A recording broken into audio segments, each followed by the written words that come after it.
Cette émission est une présentation de Desjardins.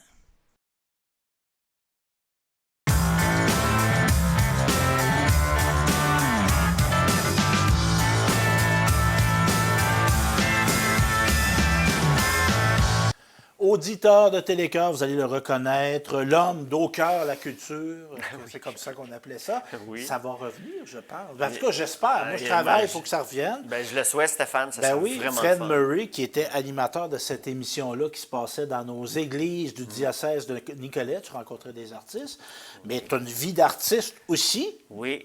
Et là, tu as un projet de 8 pianos. Comment ça s'appelle? Comment tu appelais ça? Donc? 8 pianos, 8 villages. Donc, là, tu veux-tu acheter 8 pianos? C'est pas ça. Non, là. je veux pas, mais avis aux intéressés, si quelqu'un veut me donner un piano acoustique, un bon, je suis partant, on peut s'arranger. Parce que, dans le fond, explique-nous un peu, tu es en recrutement, dans le fond, sur Ouais. notre territoire. Et merci Nicolas Yamasca et merci Bécancour. Bécancour également. Les deux. Dans le fond, je veux aller dans les maisons privées, trouver des pianos qui ont une histoire, tu sais, qui ont quelque chose d'intéressant à raconter. Je veux parler avec les gens, les propriétaires. Ça peut être, je sais pas, quelqu'un qui a fait de la musique dans son enfance ou tu sais, un piano qui a besoin un peu d'amour. J'ai l'intention d'aller dans les maisons privées pour improviser sur ces pianos-là OK. et pour capter du matériel, enregistrer du matériel. Je reviens chez moi par la suite, je retravaille tout ça et je crée un nouvel album de piano. OK. Donc, tu vas aller puiser, je dirais, l'énergie un peu des histoires de ces pianos-là. Mais là, tu disais besoin d'amour. Quelqu'un dirait, moi, j'ai un vieux piano qui vient de mon arrière-arrière-grand-mère. Moi, je ne sais pas jouer du piano. Est-ce qu'il peut te contacter? Oui, oui. Tu n'as pas besoin d'être un musicien. Là. Non, pas du tout. Puis si le piano n'est pas pleinement accordé, c'est pas grave. Moi, je vais travailler avec le piano dans l'état où il est. Puis OK. en même temps, si quelqu'un a un piano, un bon piano et qui s'en sert régulièrement puis qui veut m'inviter, je vais y aller aussi. Là, tu sais. OK. Puis, Ça, oui, ça va vas-y. me permettre d'avoir des pianos avec des couleurs différentes. Oui. Tu sais. Si j'arrive sur un piano puis il y a 3 sols au lieu d'un fa, d'un sol puis d'un la, ben tu sais, je vais travailler avec ça puis je vais m'ajuster puis ça va créer quelque chose de différent. Tu sais. Et cette idée-là, elle vient de où? Parce que, tu sais, bon, tu sais, toi, tu veux, je te connais pianiste, tu veux jouer du piano. Pourquoi aller chez les gens comme ça? Je sais pas, en fait, j'ai comme eu l'idée à un moment donné. Ben, dans le fond, quand tu fais une demande de subvention, souvent, ils te demandent de faire de la médiation culturelle. Oui. OK? Donc, Ce ça, qui est définissons ça un peu. ouais, ben, il y a des artistes qui aiment, il y a des artistes qui n'aiment pas. Moi, je trouve ça vraiment intéressant. Donc, Dans le fond, d'impliquer la communauté faut dans qu'il y ait ta un démarche. lien avec la OK. communauté, c'est ça. Ça peut être de discuter, de parler, des échanges, mais ça pourrait être aussi de faire de la musique avec certaines personnes, tu sais. Ouais. C'est très large, c'est très ouvert, la médiation culturelle. Mais à un moment donné, j'ai dit, hey, je devrais aller improviser dans des maisons, dans des pianos, tout simplement, dans des maisons privées, ou ça peut être un bar, tu sais. Ben, vieux piano là, qu'on a oublié. oui. Hein? Il y a un piano ici. C'est ça. Puis là, tu sais, tu regardes un peu. Il est marqué 1922. Tout ici, à fait. Puis les moins vieux aussi, je veux dire, ceux qui sont en ordre, tu sais, qui ont une histoire, tu sais, je sais pas, un ancien prof de musique, mais que là, il est à retraite puis qu'il voudrait m'accueillir. Mais quand j'ai parlé de cette idée-là aux gens, j'ai juste dit ça comme ça. Si tu avais vu la réaction encore aujourd'hui, il y a fait 3 personnes en arrivant ici qui m'ont dit « Hey, c'est donc ben une bonne idée. Fait que tu sais, j'ai trouvé une petite idée, puis il semble que j'ai trouvé une bonne idée. On ne sait jamais. Ça sera peut-être 88 pianos. Ça serait fantastique. Bien, justement, Fred, si les gens veulent te contacter parce qu'ils ont un piano, ils ont une histoire, ils veulent que tu découvres le piano qui est dans la maison ou dans le commerce ou peu importe, comment on te contacte, Fred? Ben, l'idéal, c'est Facebook, Fred Murray sur Facebook. Sinon, adresse de courriel aussi, là, je ne sais pas si c'est possible d'afficher Ben oui, ça ben oui, en on fin va d'émission. l'afficher, Oui, ben c'est oui. l'idéal. Là. Frédéric Mur. Oui, à commercial gmail.com. Ben oui, on le mettra à l'écran. Donc, c'est ça. Puis, dans ce beau projet-là, on tire la couverte un peu du bord de Télécable. Là, tirer la Oui. couverte, c'est pas le bon Ben mot, oui, c'est pas non, la bonne mais faut le expression. dire. Non. Mais ça va te donner une émission. Ça va donner une émission, oui. là, plus printemps-été, Oui. là, l'année prochaine. Et puis, j'ai hâte de voir ça. Oui, on va essayer de résumer l'expérience qu'on a vécue. On va sûrement avoir des images de captation dans les maisons. Puis après ça, on va voir ce qu'on fait comme émission finale. Peut-être une petite prestation, entrevue, ça, on verra. Super. Ben, merci, Fred. Donc, 8 villages, 8 pianos. On contacte la meilleure façon, on résume, hein? Facebook. Fred Murray, très, très disponible sur les médias sociaux. Donc, Oui. on va embarquer dans ton beau projet, Fred. Bien, merci beaucoup, Stéphane. Merci. Merci.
toujours à l'info, j'ai le plaisir de recevoir un homme de devoir, un homme au service de sa communauté. Daniel, mon plaisir, tu vas bien? Très bien, merci. Un fier résident de Saint-Bernard-d'Aston. Oui, monsieur. Daniel, toi, tu as été militaire. Oui. Parce que là, on va parler un peu de ta carrière militaire après, mais qu'est-ce ouais. qui nous amène, c'est que dans le fond, moi, j'ai vu dans le journal L'Entrain, notre bulletin municipal d'information, un appel. Dans le fond, on veut répertorier, identifier les pierres tombales dans le cimetière de Saint-Bernard-d'Aston, Oui. où se trouvent des anciens militaires, des vétérans. Exactement. Oui. Ça origine de où, cette idée-là? Cette idée-là vient, moi je suis membre à la Légion à Victoriaville, la Légion Arthabasca qu'on appelle, et puis il y a un comité dont je fais partie, comité cimetière. On répertorie tous les vétérans qui sont dans les cimetières par info, les gens. L'idée vient principalement, dans cette région-là, on a une vingtaine de cimetières qu'on s'occupe, avec plus ou moins 1000 noms. Puis tout ça vient à l'époque de la Deuxième Guerre, la Corée, un postier qu'à chaque fois qu'il remettait des lettres dans les résidences, qu'il voyait que ça venait du gouvernement ou c'était une lettre militaire quelconque, il prenait en note le nom, l'adresse de la personne. Et puis à sa retraite, il a remis ça à un autre postier qui, lui, fait partie de la Légion canadienne. Fait qu'il avait comme créé intuitivement, cet homme-là, un répertoire. Une base de données. OK. Puis l'idée est partie de ça. Qu'ils ont commencé à faire des listes, des responsables. Et puis quand on arrive à la période du jour du souvenir, ben on met des drapeaux au pied de ces tombes-là. Pour se rappeler, En hommage honorer. à ces gens-là. Et je vais te poser des questions, Daniel. Là. Je vais plaider mon ignorance, mais pour travailler son ignorance, il n'y a rien mieux de poser des questions. Oui. Moi, je pensais, quand tu étais militaire, que tu étais enterré automatiquement d'un cimetière militaire. C'est pas le cas. Non. C'est quand tu meurs au combat, c'est tout Non, c'est... ça dépend? Oui, OK. tu peux faire une demande. Tu as ce qu'on appelle à Beechwood, à Ottawa. Il y a un cimetière militaire, une section militaire. Moi, j'ai déjà vu celui de Washington, qui est immense. Ouais, c'est exactement. Parce qu'exemple, aux États-Unis, il y a des militaires qui ne sont pas enterrés à Washington. Non. Ils sont enterrés dans le village. Oui, absolument, comme OK. par ici. OK. Alors... à Ottawa, c'est comme tu dis? Il y a Beechwood, ça s'appelle. OK. Il y a un gros cimetière qui est là, que tu peux faire une demande. OK. Tu achètes un lot, comme n'importe quel endroit, mais tu vas te faire enterrer au cimetière militaire à Ottawa, à Beechwood. Sinon, comme tout civil, tout ça, comme moi, j'ai l'eau familiale ici, ils vont faire enterrer ici tout simplement. OK. Puis en préparation de notre entrevue, notre entretien, Daniel, moi j'ai été au cimetière. Je ne vais pas à tous les jours, mais ça arrive parfois que j'y vais. Et j'ai été prendre du visuel, dans le fond, pour meubler notre entretien. Donc j'ai été, et moi j'ai vu des pierres tombales que je pense être des militaires, parce qu'ils ont une forme rectangulaire, oui, exactement. d'une certaine largeur, c'est uniformisé. On a assez en ordre oui, de ça. on en a. OK. Il y a un monsieur marié qui est décédé d'un accident d'avion à Bagotville en 1952-54, je crois.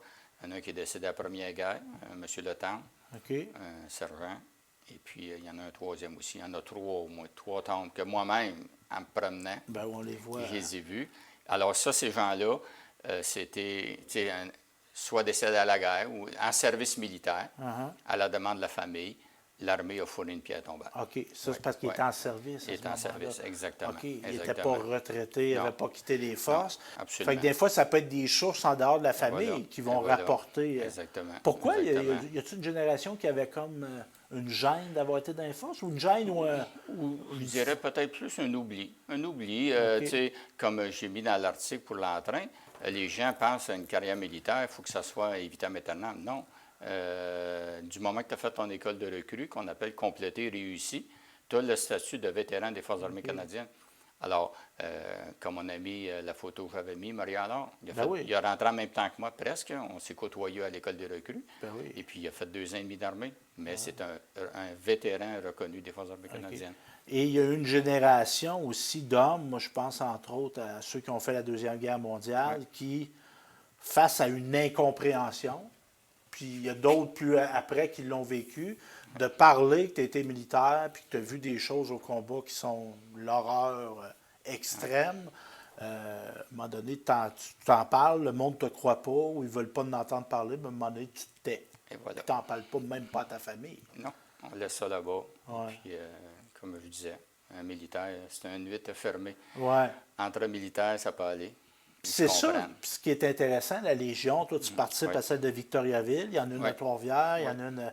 Dans le fond, c'est comme un regroupement d'anciens militaires. Quoique C'est en les plein ça. civils peuvent être membres maintenant. Aussi, les Mais- civils sont acceptés maintenant. Mais il y a une compréhension plus grande voilà. quand tu as été dans les forces. Si tu voilà. parles avec une femme ou un homme qui était dans les forces, vous allez parler le même langage. Comme on dit l'expression, ça connecte assez vite. Oui. Ça connecte assez vite. Puis toi, Daniel, ben, t'es rentré dans les forces armées en passant, juste pour finir notre affaire, là. Parce que là, moi, ça m'intéresse de savoir ce que tu as fait dans l'armée, mais ça m'intéresse, puis je souligne cette belle initiative-là. Il y a M. de Wallon aussi qui l'a fait pour le cimetière de Nicolet. Si on a des gens qui sont enterrés ici à Saint-Arnaud-Aston, qui sont des vétérans, puis on veut qu'ils soient honorés lors du jour du souvenir, comment on te contacte, Daniel? Par téléphone Oui. ou cellulaire au 450-346-3253. Alors, ça peut être texto aussi, ou par courriel à mon nom, mon plaisir, un mot NT, plaisir tout ensemble, point Daniel, A commercial, 3 lettres pour Télébec. Alors, T comme tango, L comme Limo, B comme bravo. Sympathico.ca. Puis là, le TLB, de la manière que tu l'as dit, ça va de l'air d'une communication militaire. Là. Tout à fait. On voit le militaire qui ressort. Mais là, toi, tu rentres dans les forces en 77, 1977. Est-ce que tu avais ton père, tu étais dans l'armée, ton grand-père, c'était-tu quelque chose? Non, personne. Personne du tout. Pourquoi? Pas d'emploi. OK. Ou en tout cas, pas d'emploi intéressant. OK. Moi, j'ai travaillé, j'ai quitté l'école. J'ai fait mon cours professionnel cours qu'on appelle un CPC en mécanique, ici à Polyvalent, avec Raymond Arsenault à Ben l'époque. oui, Raymond, ben oui. Exactement. Mais, tu sais, jeune finissant T'as à tout 16 un homme. homme. Ça, c'est un homme. Oui. Hein? C'est un Alors, gars sympathique. oui, monsieur. Oui. Alors, j'ai fait un cours de mécanique, mais tu sais, j'ai travaillé avec Silvio Joyal à son garage quelques mois à Saint-Honoré, Commonwealth Plywood. Ah oui. Au bout de la travailler rue, nuit. là, parce que là, on a des blocs pour faire un parc, là, mais c'est ça a ça. déjà été une shop de bois, ça. Oui. Alors, tu sais, travailler de nuit, Ouais. classer du bois, j'ai travaillé 3 semaines, il dit. Puis là, ben, il y avait déjà quelques amis qui avaient joint les forces. On avait jasé. Je ne sais pas, un attirant. Ma mère vient des États-Unis. Alors, beaucoup voyager, aller voir les mononcles, les tantes aux États. Alors, je pense que ça a créé un intérêt de voyager. Parce que les États-Unis ont une culture militaire plus présente. Tu sais, Oui, moi, j'ai oui. été récemment aux États-Unis, tu vois des traces, là, tu sais, ben, c'est ça, de gens qui ont été dans les forces armées américaines, tout ça. Tandis qu'ici, c'est peut-être plus discret. Mais quoi que vous travaillez à mettre ça de l'avant, tout ça. Oui. Donc, un appel. Oui. Puis, qu'est-ce que, tu vas être déployé où? Ben, moi, quand j'ai débuté, j'étais à Québec. OK. Je voulais voyager, on m'envoie à Québec. Bon, Oui, OK. c'est quoi donc? Il disait la publicité des années. Enrôlez-vous dans les forces américaines. Si vous voulez voyager. Oui, si vous voulez voyager, ouais. tu pars à Québec. Ouais. Ben, Mais quand même, on Ouais. commençait là. Ouais. Ensuite, j'ai eu une opportunité d'aller sur une station radar, on appelle surveillance à nos amis du Nord, qui pourraient arriver du Nord. J'étais là 3 ans, station Mois-Pica, dans le parc de Laurentides. Parce Ensuite de qu'il ça- faut, juste pour faire une mise en Ouais. contexte, Daniel, on a des gens un petit peu plus jeunes. Ouais. Là, on parle de la fin des années 70, début des années 80. Ouais. On est dans la guerre froide. Il n'y a Tout à pas de fait. guerre Tout à fait. déclarée Non. entre le bloc de l'Est Non. et le bloc de l'Ouest, mais Non. comme tu dis, Ça on se- surveille. Tout là. à fait. Les Tout à Russes, fait. on va se le dire, Ouais. là, l'Union soviétique Ouais. de l'époque. À l'époque, exactement. On surveille, on se check à fait. tout ça, Ouais. parce qu'on a peur. Ben, peur. Ouais, c'est, Une possibilité d'invasion, etc. S'il y a une place que ça doit venir, ça va venir du Nord. Ouais, c'est Alors, ça. c'est la route la plus courte. Alors, on a fait ça, ils appellent ça la DO Line, Defense Early Warning System.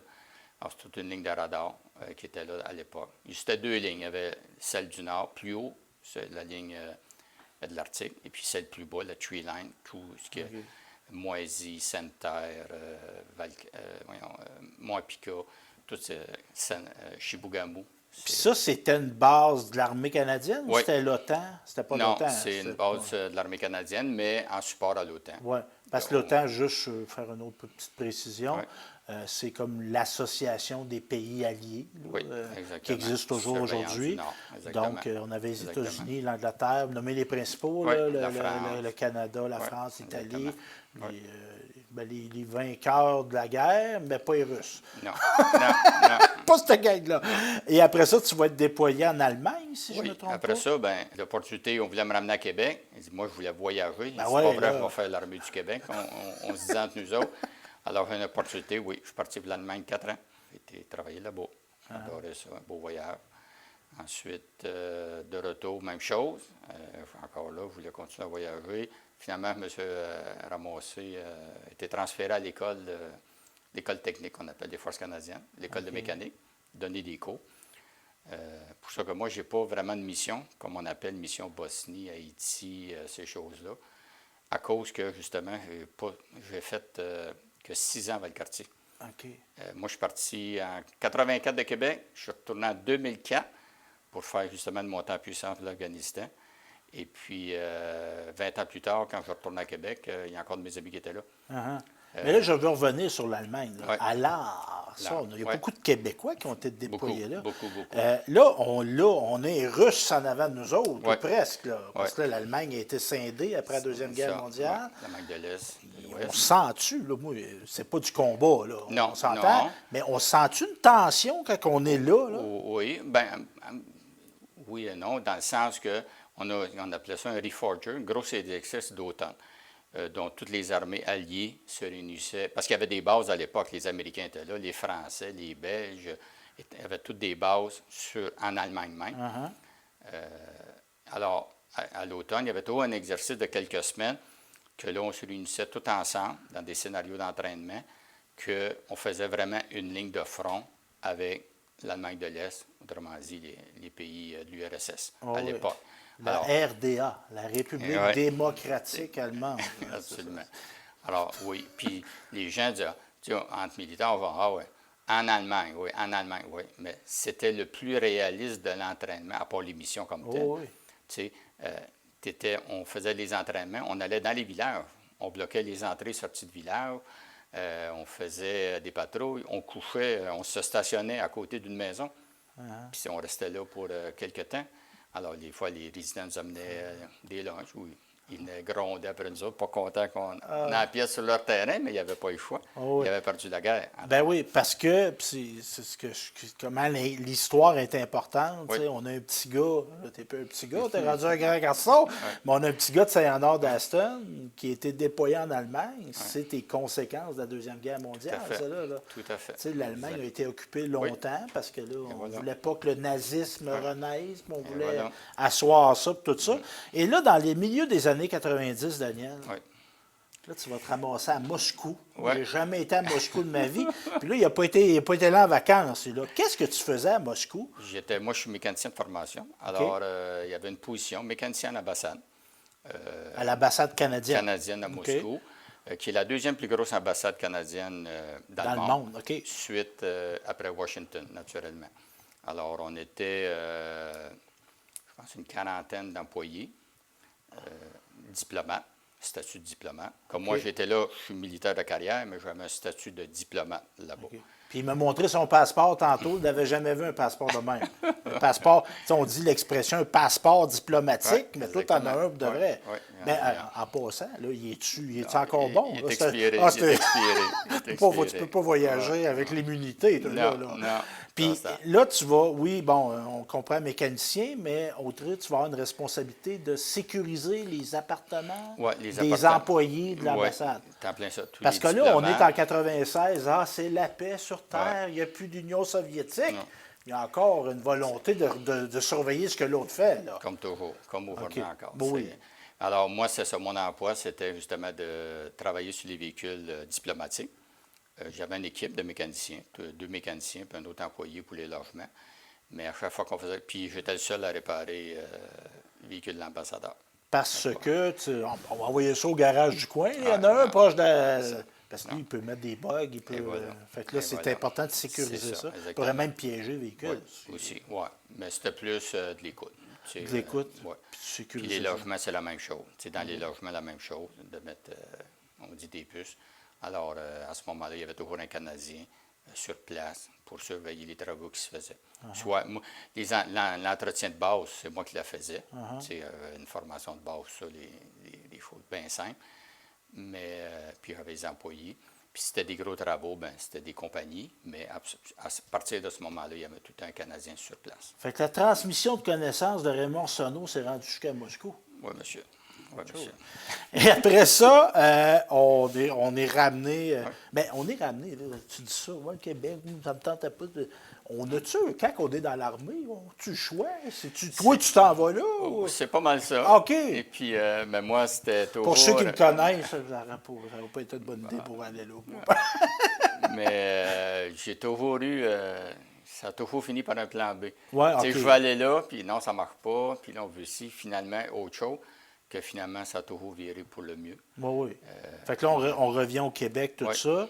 Et à un moment donné, on prend sa retraite. C'est quoi? Il y a c'est comme un autre emploi. Après tant d'ancienneté, on a droit à pleine retraite? Oui, c'est ça. OK. Tu sais, moi, j'ai fait ce qu'on appelle la régulière, l'armée régulière, OK.